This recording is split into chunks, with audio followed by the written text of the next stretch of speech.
So James Mitra is a really interesting guy who I'd seen a bit online but didn't know too much about until he was named as one of the top 10 LinkedIn top voices for job searching and careers this year, alongside ourselves, alongside the team from the Squiggly Careers as well. So I was fascinated when I saw him listed there, and I went off and did some delving, and it became very, very clear quite quickly why he was named. Super passionate guy, has ran his own successful executive search and professional services organization within the scale-up ecosystem for some time, produces some great content. He's got some really interesting opinions as well. So, of course, we had to get him on to the Executive Career Jump podcast, and I wasn't disappointed at all. What an open, generous, passionate, and really intelligent dude he is. So, without further ado, this is the Executive Career Jump podcast. If you are looking to start your own business, get more fulfillment from your current role, or switch roles altogether, then this episode is for you. It's with James Mitra, and so let's get to work. You're listening to the Career Jump podcast. Insights, interviews, and success stories to inspire and give you the edge when you make your next career jump. Hosted by your career concierge, Andrew MacAskill.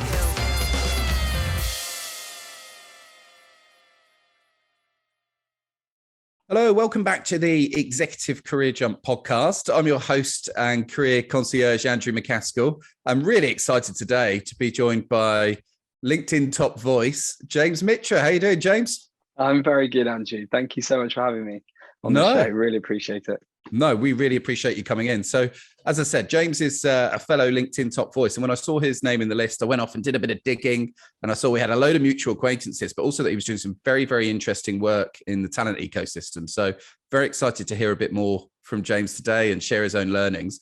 But just for those of the listeners who haven't come across you previously, James, tell us a bit more about your own career path and what you get up to now. Sure. So I'm actually the son of a preacher man and woman, which, I had that song sung to me many a times when I was at school, who also happen to be teachers. So I'm not from a business world or a recruitment world. I did a history degree, spent most of my youth kind of playing lots of sports. So I guess I always had that competitive edge. But like a lot of people, I fell into recruitment. I'm not going to lie, there was no grand plan. I didn't know what I wanted to do, but ended up on the graduate scheme at Michael Page, which I think, and you worked there as well. So, great training, met some great people. If I'm honest though, and I loved as soon as I got into it, I knew that I loved the job, the people aspects of the job. I loved the consultative aspects of it, but I really didn't enjoy the more transactional nature of big corporate recruitment, the focus on KPIs. I remember it was almost frowned upon that I wanted to go out and meet people in person rather than smash the phones, all that sort of stuff. So, I did quite well there, but if I'm honest, got pretty disillusioned and kind of had that Sunday night blues almost every Sunday for the kind of my second year in the job. But I didn't really know what I was going to do. So I broke my leg playing rugby, decided to do some thinking about what next. And I ended up moving into business development for a startup advisory firm. And if I'm honest, I was totally out of my comfort zone. I was not that well equipped to sell consulting solutions into businesses. I got given an iPad that was the size of a laptop back then. This is sort of, I guess, 11 or so years ago, a credit card, and was just told to go out and do it. And if I'm honest, I wasn't that successful. But what I realized was working in a 10-person business, just how much I enjoyed the entrepreneurialism, just the freedom that came with it. And yeah, basically a year later, I decided, I was 25. I wanted to buy a ring for my girlfriend, who's now my wife. I was sort of fed up of everybody assuming that I was this sharky, dishonest recruiter that, the rep that sometimes come with our industry. And I was like, do you know what? That's not me. I love finding people jobs. I believe you can change people's lives by getting them jobs. So why didn't I just go it alone and try my own thing? And I was very lucky. I had some of my former clients and candidates that had been like really encouraging me to do it. So I had the kind of, the support. And then it was really just kind of throwing myself into it. And that first 2.5 years was just me, coffee shop to coffee shop, out of my kitchen in Clapham, no website, everything through word of mouth, and really sort of going to clients saying, I want to be a partner to your business. And I was doing everything, if I'm honest, from graduates to COOs, from consultancies to banks to startups, a bit of everything, just trying to kind of pay the rent. But the kind of purpose and the values of the business were right at the heart. And I think what resonated with everyone. And I think probably I was 25. I really hadn't had a lot of experience, but 2.5 years in recruitment. So I think probably people felt a bit sorry for me, but also there were a lot of naysayers that told me it would fail miserably and I'd come crawling back to my old company, cap in hand. And that just stoked the fires, to be honest with you. So that was the genesis of JBM 9 and a bit years ago now. And like all startup journeys, and I'm sure we'll get into it, but we've had a lot of ups and downs. First 2 years, just me. Then we grew the business over the next few years, grew to about eight or so people, ended up having a really tough time. Cash, I'm not going to say we got away from the values, but we started to work with big corporates. It was quite painful. I was really not enjoying the management side. And we ended up restructuring back down to 3 people. And that was it for a little while. And then we did this big sort of 4 years ago, this sort of big rebranding exercise where we said, we're going to not work with any corporates. We're just going to work with startups and scale ups. We're going to focus on the work we love doing, working with founders, working with entrepreneurial people. We're going to rebrand the website. We're going to launch a podcast. It's called 40-Minute Mentor. And it's been the start of JBM 2.0. And here we are now, sort of 8 going on 9. We've had record years back to back. I guess, we've worked a lot on the personal brands, and I think we're working with some of the most exciting startups and scale-ups in the world, doing some really interesting stuff. So it's been a good journey. No, and congratulations to the journey today. The piece around understanding the customer that works best with your business and what work to say no to, that's kind of a common theme in these podcasts. That's a really key point, isn't it? Yeah. And do you know what? Sort of the whole JBM sort of story is all centered around hopefully doing a really good job, like really getting to know your candidates and clients, really listening, really adding value, and then doing a good job, hopefully having some success. And then they tell their friends, or they tell their colleagues, or they tell other clients, or they become a client if they're a candidate, a senior candidate. And so kind of organically, JBM has kind of gone through different industries and types of businesses. And that's a good thing and a bad thing. So, when we were doing in the early days trying to pay the bills, we went into banks because there were bigger fees to make, just to kind of, help take some pressure off from the startup stuff I was doing. And that kind of morphed into just more banking work and more senior stuff. And if I'm honest, we got to that point, as I mentioned, just where I was just hating what I was doing, because we were competing with loads and loads of different people. It was just like, just hard. And the honest truth is, like, one of my board advisors did a session with us, and we analyzed the success, or the KPIs, the data from the previous year. And he was like looking at the numbers of the CVs we'd sent to the ratio of revenue. And it was so unbelievably clear when you looked at the data that we were spending all of our time with these big corporate machines and making very little revenue off the back of it in comparison to the work being put in. And then on the flip side, we're making a lot of revenue from the smaller companies, but we just weren't investing our time in those relationships as much because we were, there was a time drain at the bigger companies. And he just asked some really pointed questions. And it was so clear that we got our energy from working with entrepreneurial people. We found the corporate stuff very stressful. And kind of the startup world was where the world was going. It's where our candidates were most interested. So for me, a lot of it's about really thinking about, one, what gives you energy? Because what you don't want to be doing is feeling like you're having to sell a job as a headhunter. I want to feel invested in the businesses that I work with. I want to be a partner to them. And if I'm honest, I was pretty fed up of like selling the dream on a big high street bank or whatever it was. So it became very clear I had to do stuff I was passionate about. We had to work with people where you could actually do your job as a headhunter, which is all about advising, having a proper partnership, a two-way dialogue on stuff, and really working in close collaboration. And that's very hard to do, in my opinion, in my experience, at some of those bigger companies. So that's kind of where we ended up going. And then what do our customers, what do our clients, what do our candidates want? And then we kind of decided just to double down on that world and really try and, be the best that we could be in that space. Yeah, well, that's the triple win, isn't it? Doing stuff that brings you energy, that delivers a better service to your candidates, which means they become clients, which means they bring more work that brings you great energy, and round the cycle goes, right? Exactly. No, I like it. Really cool. You mentioned something in there which really resonated because it's very pertinent to some of the career coaching conversations we've been having over the last couple of years, was that you said it's what candidates were most interested in, this scale-up world. And I've seen the same. Like, a lot of people come to us saying, we want to find something that's more in growth phase. I want to get out of the corporate world, get into something that's more mission driven. I wonder, what advice would you have for, somebody who's looking to make that transition from a corporate career to a scale up career, and what watch outs as well in particular? Yeah, I mean, we get calls every single day from people in corporates looking to get into startups, which is fantastic. It's great. I think it's an amazing world to be in. But the truth is, a lot of people that call me, I think, are doing it because of it's in vogue, because it's quite sexy, because their friends might have made that move already. They think it's all the equity can change their lives. And the reality is that is not the case in most startups. The reality is it's a grind. It's, there's limited resources. You have to be incredibly hands-on. A lot of the startups we work with are not like household brands. So it's not exactly like additive to the CV in that respect. But the truth is, if you are an entrepreneurial person, if you have the appetite for risk, if you really want to be hands-on and build something, there is nothing better. I think a lot of the things that I advise is really just trying to ask those, like, get people to be very self-aware and really think about, is this the right environment for you? And the best way to do that is to talk to people that have made that move. Is to really get under the skin of what that involves. Because if you are naturally a bit risk averse, if you really love the perks of a big corporate office and all that sort of stuff, it might not be the right world for you. That said, if you get energy from chaos, and if you're like, we play COOs, if you are great at bringing order to chaos, if you really want to work in a smaller environment where you can have a big impact, if you love pace, if you love craziness, if you want to be part of that sort of journey, then brilliant. I'd say absolutely go for it. And there are loads of things you can do to kind of to prepare yourself for that. The first thing is, as I said, network with people in that space, whether it's people in your network, friends of friends. There's so much out there to go to, and there's lots of events you can attend where you can get a really good feel for the business. And I think the more people you speak to, the more kind of, the more you'll know whether it's the right move.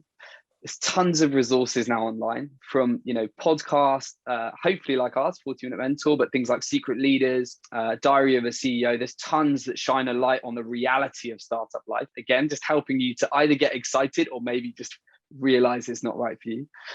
There's video content. There's Sifted, which is a fantastic outlet for, basically all startup news. So I would say throw yourself into the ecosystem. If you're coming directly out of a corporate, it's a very competitive environment, right? It really is. And I need to manage expectations around this. Most of our clients at the moment have so many candidates applying, and their instinct will always be to kind of probably prioritize those that have got some startup experience. So I think what you can do to kind of mitigate that is create your own startup experience on the side. So that could be just advising a friend that might have a small business, or going along to something like Techstars and offering up to be a mentor for businesses in the industry that they're investing in that well. You could have your own little side hustle. You could start angel investing if you've got a bit of extra cash. Like, there's so many different things that you can do to add to your CV, to give you something else to show that this is really something you're serious about. And then the other thing you can do, is there an entrepreneurial part of your business? Is there a ventures arm of the corporate? Is there an accelerator attached to the business you work in? Can you kind of pivot your experience or do something internally that just gives you a slight edge, gives you a slightly different story to tell? And I think that's something to consider. And the final thing I'd say is, if you work in a big bank, or if you work in a big corporate, you don't have to go into a very, very early stage startup. One, they'll probably struggle to afford you. Two, it probably isn't the right, or it often isn't quite the right move to go from like very big to very small. So make like steps towards that. If you want to be a founder one day, go into a big tech company, go to Google, go to Facebook. It's still a technology environment. It's still entrepreneurial. It's a bit more used to it's a bit more like what you're probably used to. And then you can leverage that experience to go maybe earlier in the life cycle, and so on and so forth. And I think you don't have to go drastic. I think sometimes you have to be quite deliberate about the steps you take in your career to get to that maybe end goal, which could be being a COO of a seed or Series A company with a truckload of equity. That's tremendous advice. That bridging role in particular, I think, is a real missed opportunity. So not going from big to small, as you described it, no matter what you're trying to get to, if you've got a 5-year career vision, working out what a sensible bridge is a really, really smart move, rather than trying to make the move overnight. So whether that is, as you say, one of the big techs, or even something that's more kind of Series D or Series E in size, so that it's already got product market fit and it's more of an execution rather than the chaos, then I can see how that would be a fantastic stepping stone.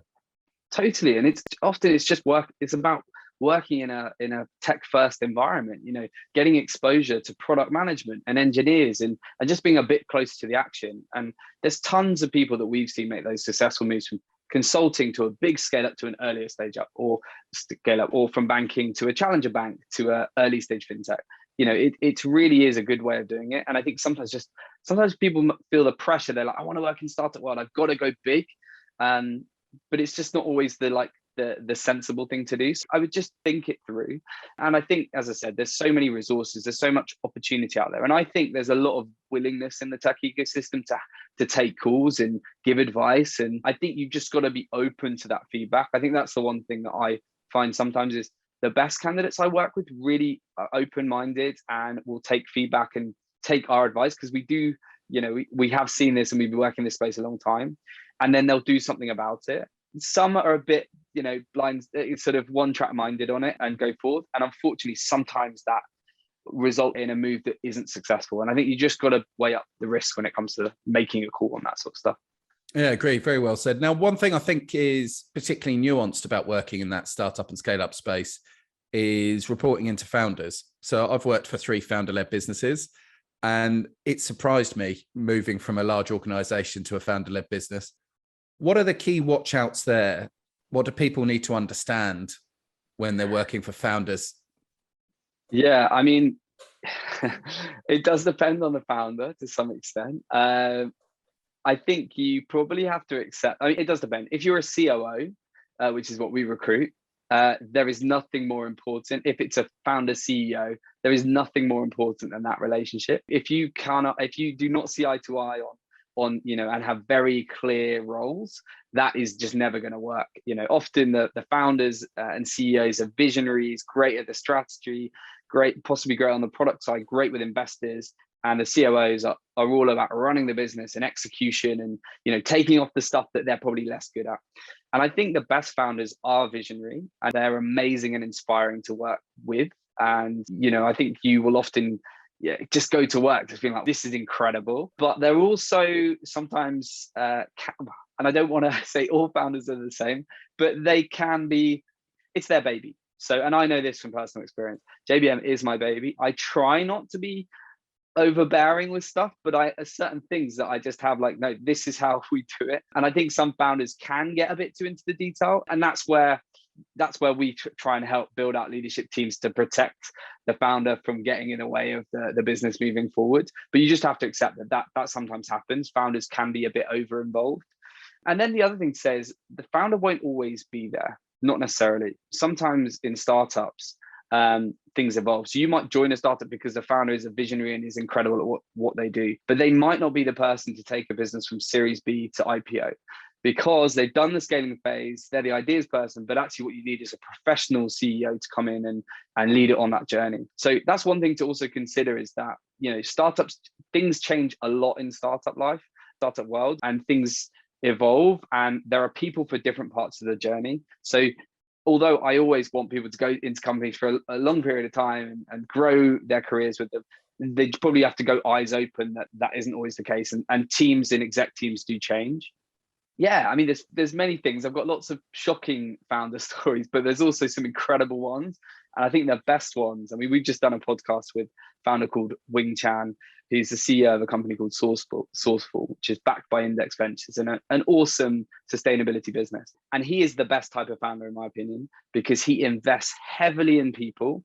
He hired a VP of people as one of his first exec hires when they were a very small company. And he is what you want in it. He is all about how to develop talent internally, how to, create an incredible culture that attracts the best and retains the best. And I think that's what brilliant founders can do. They can inspire, they can be a talent magnet, and they can take you on a journey that you probably won't get in maybe a bigger corporate business. 100%. And I totally see, particularly in that COO world, that visionary integrator relationship between the founder and the COO is super important. So when those two people are meeting each other for the first time at interview, what does a good conversation look like for both parties to try and assess fit?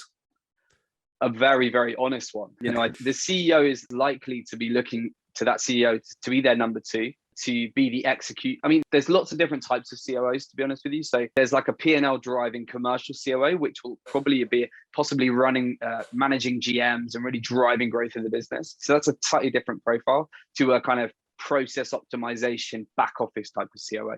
But regardless, they are going to be the person that often is kind of a key leader in the business, sometimes bringing that gravitas and experience to the leadership team. So there's just got to be to an inexperienced leadership team. So there has to be like mutual respect. There has to be a good rapport. They're very unlikely to be the same sorts of people, to be honest with you, personality wise, but they need to kind of get each other, and they have to be aligned on the vision of the CEO, because ultimately the COO is responsible for executing that vision. So they have to have like, you know, that mutual respect and understanding of what is required from both sides.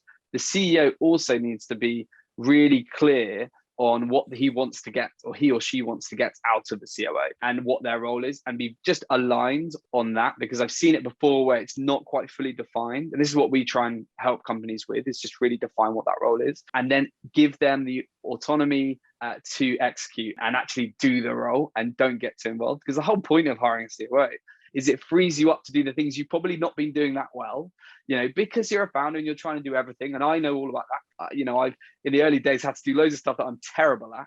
And then when you bring in that senior person alongside you, you can just focus on what you're good at. But the key is to not then get involved in things that you've hired an expert in to do. So I think just having a really key conversation, a really good, clear, transparent conversation.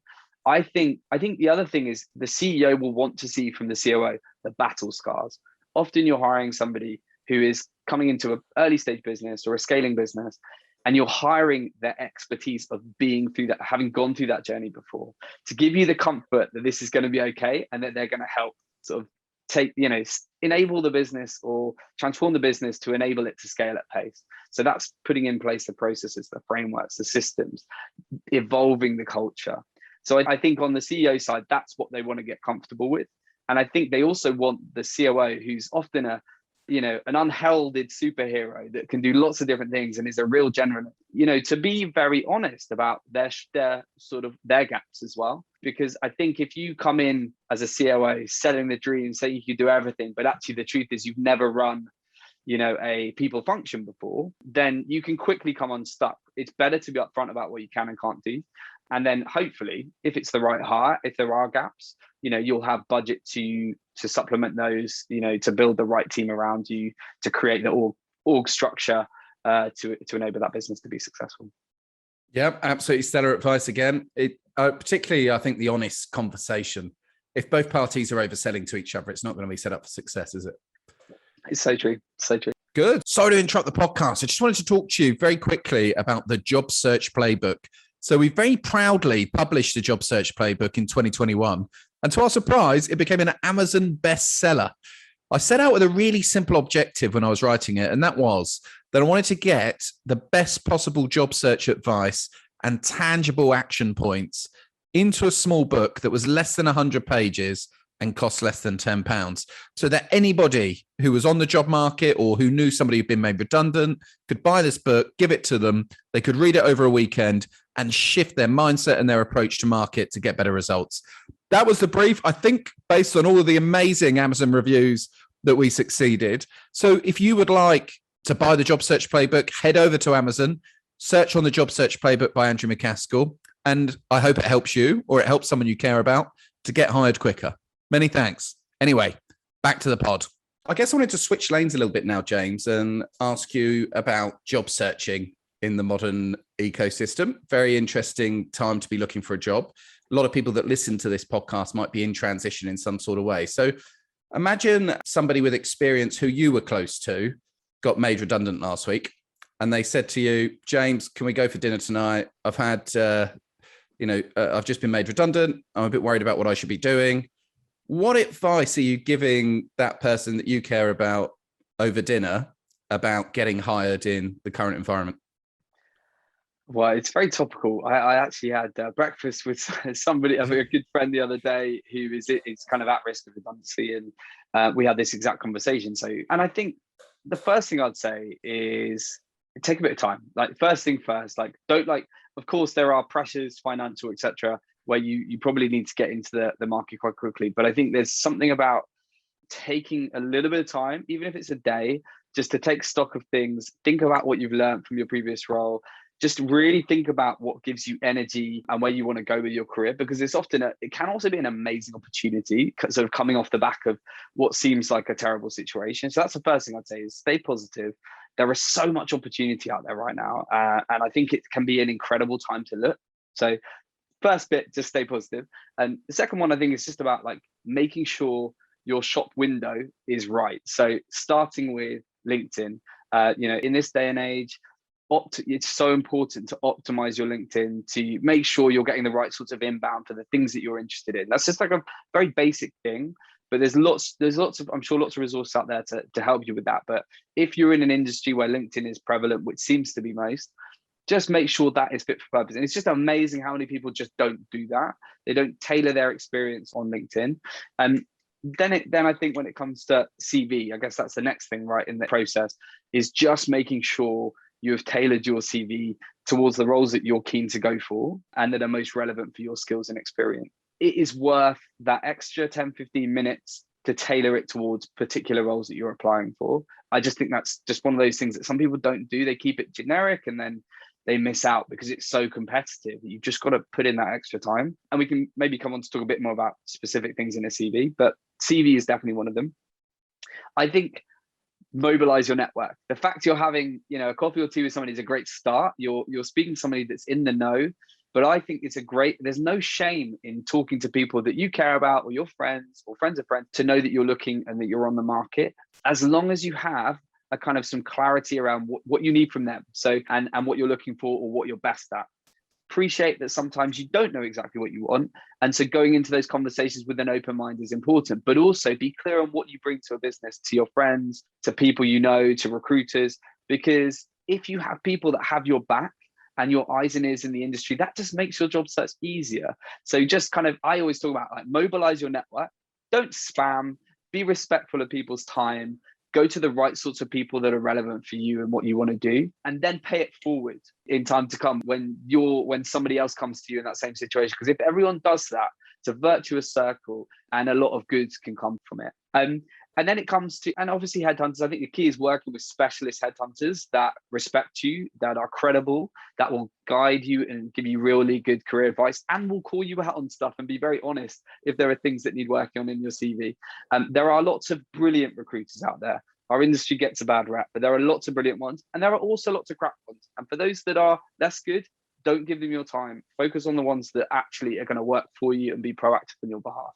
And then when it comes to the interview itself, I mean, when you start getting into the process of meeting companies, there's just some basic stuff. And I'm sure this has come up on the podcast many times, but it just blows my mind how many times we still have to reinforce this message about coming prepared. My personal view is, don't apply to everything willy-nilly. Be deliberate about what you're going for. And that way you can take the time to prepare properly for interviews. This could be your shot at getting the dream role that changes your life. And that's the way I think you should try and look at it. Don't put yourself under mad pressure, but at the same time, do your due diligence. Talk to people that might work in the business or have been in that company before if you can, or look on Glassdoor, look at these different things, research the interviewer, look for things where you can build rapport with that person. Make sure you've gone above the just website stuff. Look, if it's a tech company, look on Crunchbase, look on TechCrunch, look on Sifted. What extra information can you get that can help you ask more thoughtful questions and more considered questions that can play into your narrative about why that company is important to you and why you're interested? First impressions count. Building rapport is really important. It doesn't matter whether you're an introvert or an extrovert. Getting across your personality, who you are, your authentic self is key. And that's got to happen quickly. Too often I get feedback where people have taken too long to warm up, and it's just, you miss your chance. So just start strong. And that doesn't mean you have to be singing and dancing, cracking jokes, but just show them yourself from the outset. Bring the right energy to an interview, whether that's a coffee beforehand or whatever, or a few star jumps. Just bring the right energy to your interview, because it does make a difference. And then look, obvious things. Bring great, succinct and relevant examples of what you've done in your job to date, tangible things you've achieved or delivered. So whether that's a commercial role, it's like revenue's grown, or you've built functions, or you've saved X amount of cost. Make it tangible, be specific. Don't waffle. answer the question, all the standard things that you hear, but just, and sometimes you do have to practice. Sometimes you have to work on this, and sometimes go for a beer with some mates and road test some of your answers, especially if they come from that industry or an experienced interviewer. Help yourself. And what I would say is that, final points are just being about your motivations, and just really make sure you're clear on, why you've left certain roles, or why you've made the moves you have, and critically why you're interested in that company in that particular role. And as long as that is authentic and thought through, hopefully that will really, really land well, because it's unbelievable how many people give poor answers to those questions. And there really isn't an excuse. If you've taken the time out of your day to go interview and you're taking somebody else's time, it should be a two-way process, and they should be selling to you, but you also need to make sure you have given yourself the best chance by being absolutely clear on that one question, because that can be the difference between getting hired and not. 100% right. And we know questions are going to come. We know the majority. Of course, there's always a few curveballs, but 90% of interviews are predictable, aren't they? In terms of the questions. And you've got it, but I would say on that, it's easy to become a robot, right? And just like churn through the same answer. So just make sure, whether it's alternating the tone of your voice, whether it's taking pauses at the right time, whether it's just thinking a little bit, it's just, I don't know, there's just sometimes you just got to make sure it's not too rehearsed. And I think if you're doing lots of interviews, that can come across. And that's where particularly that point about why this role, why this company, can make a massive difference, just to really nail that down. Yeah. So having that preparation, but then as with the CV, tailoring those answers to the situation, using the language that you found that they use in their research, and playing back some of the things that they've told you in the interview, so that, yes, it's rehearsed and prepared for, but it's coming across as very specific and tailored. That's the one. And finish about half your answers on a question is my advice, so that you're putting the interviewer back into the game as well, right? You want it to be two-way. You absolutely want the best interviews are two-way dialogues, where you kind of can show more about your experience by kind of asking questions, showing kind of knowledge and insight, and then it just flows really naturally, and that way you build a better rapport. You've shown more credibility. It just makes for a more enjoyable experience for both parties. I think that's great advice. Love it. Okay, a few quick fire ones then while we've got you. So first question, as a headhunter, when you land on a LinkedIn profile, what do you look at? I look straight at their experience. A lot of it is like, one, does it look good? And I see some stuff which is just like so much information, disparate information. I want to know exactly what you are, what you do, why you're relevant for me. And if I can see that quite clearly, then great, I will reach out straight away. If I have to work really hard to find out who you are, what you're about, and why you're relevant, I'm just going to move on, because there's not enough hours in the day. Good answer. Books or podcasts that have helped shape your thinking? I'm more of a podcast guy. I started listening to podcasts with How I Built This by Guy Raz, just like epic stories of Ben and Jerry's and various other founders. And that's kind of, I still do that, but that's morphed into the High Performance Podcast is one of my absolute favorites. Love that. It's lessons from sport and business and other, just about how to build high performing cultures and kind of the secret sauce to success. I love the angle that they have from like an interviewer and then like a psychologist that kind of breaks things down. I find that really interesting. And then Secret Leaders, I've had the pleasure of having Dan Murray-Serter on our podcast, and he is, one of the OGs in my opinion in terms of interviewing incredible entrepreneurs, and knows how to ask the right questions and get like raw and authentic answers. So as somebody that's done, I think, close to 80 episodes of our own podcast, he was one of the people that inspired me, and I'm always looking up to him as kind of the pinnacle of what we do. Yeah, he's quite funny in his podcast too, which I think adds to the listening experience. He's very human. He's a bit cheeky. Yeah, he is. Yeah. So no, great recommendations there. And the How I Built This book is well worth read as well for people that are more book orientated. I've got that upstairs and I rate it. Some fantastic stories of success. It's like the modern Good to Great, I would say. Like Good to Great was the classic and it still stands up well today. But the How I Built This is almost like the scale up version of that in terms of those stories and the advice Guy Raz gives. It's very, very good. Totally. And I was going to add to that. I am massive fans of the Squiggly Careers podcast.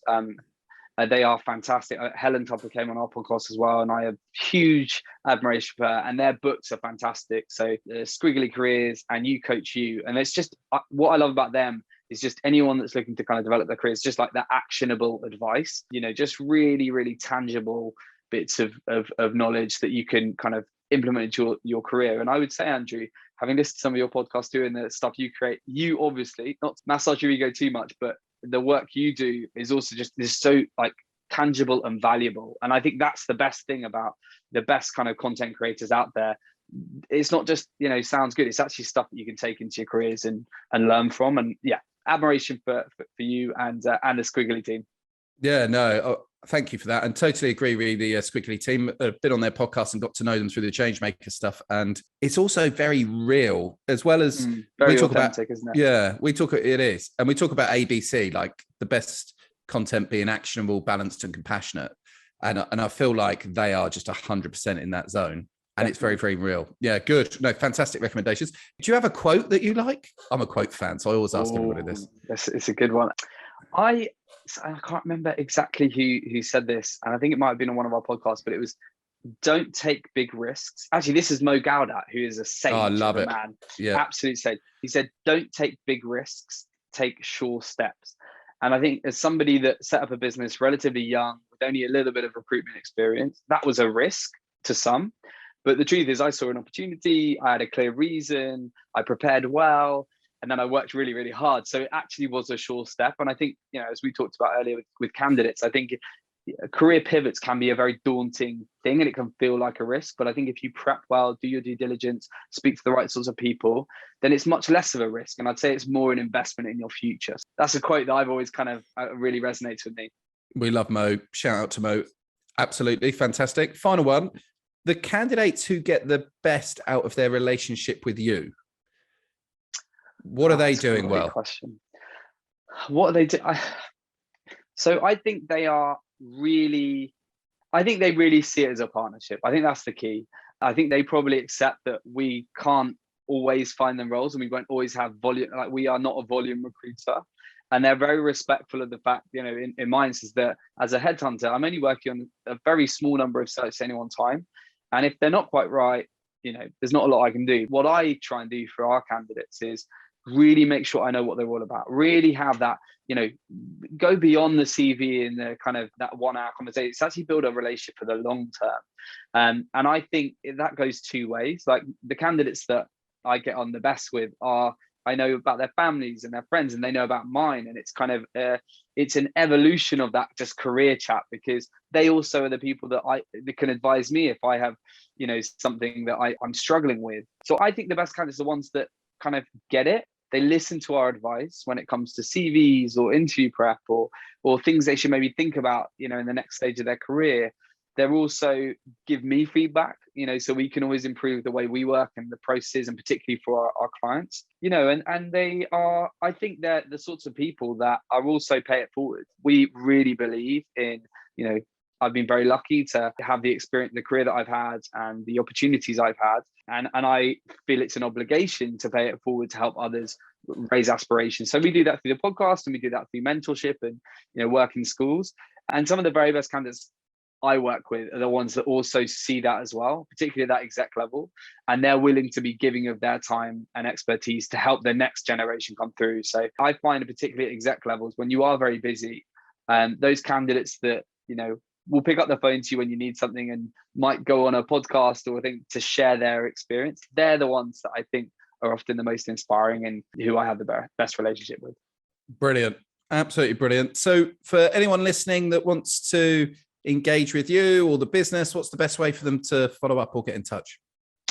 LinkedIn is, I've tried on lots of other social and failed miserably to kind of get into it. So I'm a LinkedIn guy. Feel free to reach out. Also on email, james@jbmc.co.uk. Always happy to try and help and chat. And, and whether it's through me or our 40-minute mentor podcast, hopefully we can add some value in some ways to your career.